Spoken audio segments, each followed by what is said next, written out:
최근에 아파트 값이 서울 중심으로 더해서 반대로 가장 어려워졌을 때는 어디부터 어려워졌냐면, 정부는 하지 말라는 시그널을 주는 것처럼 보이지만 경매와 공매라고 두 가지가 있는데요. 경매는 안녕하세요. 부동산 가르쳐주는 티처 부가티 킴입니다. 반갑습니다.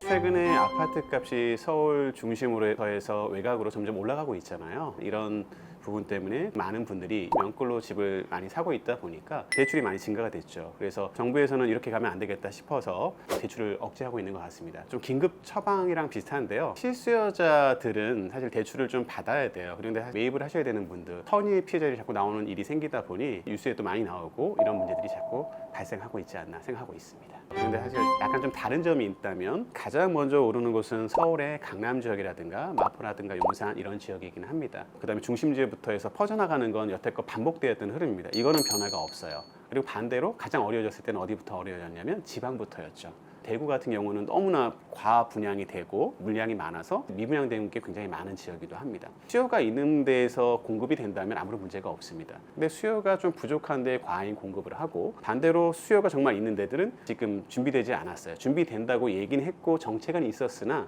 실제 공급된 게 부족했죠. 그러다 보니 이렇게 가격이 다시 올라간다는, 어떻게 보면 시그널 아닌 시그널을 준 거죠. 그러다 보니까 많은 분들이 또 대출해서 살려고 하시는 거고, 근데 정말 또 여유가 있는 분들은 대출 안 받습니다. 정말 문제가 되는 건, 집을 잡고자 하시는 분들, 꼭 필요해서 집을 사시려는 분들이 실제 필요한 대출을 못 받으시는 문제가 생긴다는 거죠. 자율적으로 해서 진행할 수 있게 해주는 게 제일 좋은데, 그렇지 못하다 보니까 자꾸 이런 일들이 반복되게 되는 거고, 안타깝지만 소비자들이나 국민들도 이미 이거에 익숙해져 있어요. 그래서 그동안에 해왔던 방법들이 정부는 하지 말라는 시그널을 주는 것처럼 보이지만, 반대로 이 모습은 지금 예전처럼 사야 되는 거 아닌가? 이런 모습을 보여준다는 거죠. 그래서 그런 부분들을 바꿔야 될 것 같다는 생각이 들고 있고요. 추가로 또 그린벨트를 해제하겠다, 그 다음에 이제 스트레스 DSR을 하겠다, 1주택자 외에 전세 대출 금지하겠다, 이런 말을 했던 것 자체가 결과적으로 공급이 부족하구나 라는 신호를 자꾸 정부에서 주는 모습이 되다 보니까, 이 부분 자체는 이런 표현하면 좀 죄송한데 반복되는 좀 미숙한 행정이 아닐까라는 생각을 갖고 있습니다. 20대나 30대나 순수하게 모아서 집을 사기라는 건 점점 어려워지고 있잖아요. 월급이 우리가 250만 원으로 쳤을 때 평균 집값이 5억이다 하면 거의 16년, 17년이 돼야 순수하게 우리가 집을 살 수 있다고 얘기가 나오는 거죠. 점점 내가 순수하게 열심히 일만 해가지고 모은 돈으로는 부족하다라는 흐름이 힘들지만 빌려서라도 해야겠다는 흐름이 되고 있어서 30대 이하 무주택자들은 계속 추가로 대출을 받아서라도, 아니면 부모님 찬스를 받아서라도 집을 살려는 이렇게 흐름이 이어지고 있는 것 같습니다. 월급을 한 푼도 안 쓰고 내 집을 마련하기 위해서 평균치를 조사하는 기록들이 있는데요. 10대 초반 사실 불가능하고 20대 중반 후반부터 10몇 년이라고 하면 어떻게 될까요?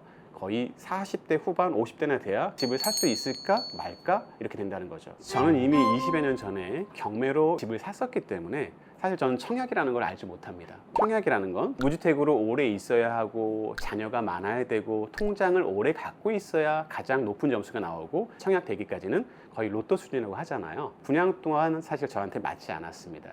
그거에 대한 대안으로 저는 경매라는 걸 먼저 알게 돼서 일반 분양이나 청약은 하지 않고 계속 경매 또는 공매로 투자를 하는 방법을 지금까지 해오고 있고요. 잘 하고 있다고 생각하고 있습니다. 경매는 부동산의 선행지수라고도 합니다. 그래서 집값이 올라간다고 하면 일반 집으로 사기엔 또 부담되기 때문에 조금이라도 저렴하게 살 수 있는 방법이 뭘까 할 때 경매를 많이 이용하기도 하고요. 또는 시세보다 5%, 10%, 많게는 한 50%까지 저렴하게 살 수 있는 기회가 있기 때문에 경매를 사용하거든요. 지금 경매 시장은 굉장히 과열되고 있고요. 특히 서울 이런 지역으로 많이 쏠림 현상이 나오고 있는 게 현실입니다. 경매가 되게 좋은 점이 몇 가지 있습니다. 이따 언급해 드릴 수도 있겠지만 실거주 의무가 없습니다. 토지거래 허가 지역에 실거주 의무라든가, 투자하려면 본인 소득이 한정적이면 그걸 증빙해야 되잖아요. 근데 경매는 의무가 없어요. 다시 말해서 내가 투자하고자 하는 곳에 자금 출처 소명 없이 투자할 수 있다는 것만으로도 부담을 좀 줄일 수 있게 될 것이고요. 실거주 의무가 없다는 얘기는 재개발에서 투자할 때 그쪽에 가서 살아야 되는 불편함을 해소할 수 있는 굉장히 좋은 투자 방법이 될 수도 있는 거죠.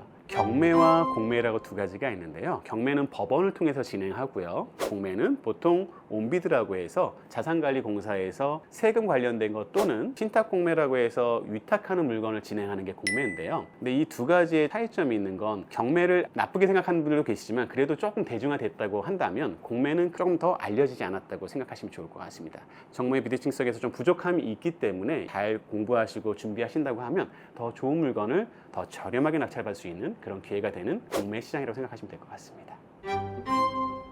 지금 여기에 PF라고 하는 건 프로젝트 파이낸싱이라고 말을 하는데요. 단순하게 말해서 건물을 지어주기 위해서는 본인들이 다 돈을 갖고 하진 않습니다. 시행을 하는 분이라든가 시공하는 분 모두 저희가 집을 살 때 대출 받는 것처럼 은행들에서 많은 대출을 받아서 진행합니다. 그렇게 해서 좋은 자리에 진행했던 물건들이 결국 땅값이 비싸지고 공사비가 비싸지고 인건비가 비싸지는 이유 때문에 공사가 멈추게 되게 많아요. 경매나 공매 둘 중에 처리를 할 수 있는데 경매는 보통 법원에서 한 달 단위로 진행을 한다면 공매는 경우에 따라 한 달 안에 최고로 한 50% 가까이도 금액이 떨어질 수도 있어요. 좀 빨리 처리할 수 있다는 얘기가 되겠죠. 보통 은행이나 이런 데서는 신탁이라는 걸 통해서 공매로 많이 갖고 있어요. 그럼 그런 물건들은 3개월 이상 부실이 되면 그 즉시 온비드라든가 공매를 통해서 매각 절차를 받을 수가 있어요. 그러니까 시간적인 기간이 되게 차이가 많이 나는 거죠. 그런 물건들을 빨리 처리하기 위해서 공매 물건이 많이 쏟아져 나온다는 얘기는 그런 부분이라고 이해하시면 좋을 것 같습니다. 완전히 통과된 건 아니지만 이제 증여의 부분도 점점 좀 높아지고 있잖아요. 증여 금액이 합법적으로 그 금액을 상속식으로 연결해서 한다고 한다면 빈부격차의 문제성이나 이렇게 말이 나올 수는 있겠으나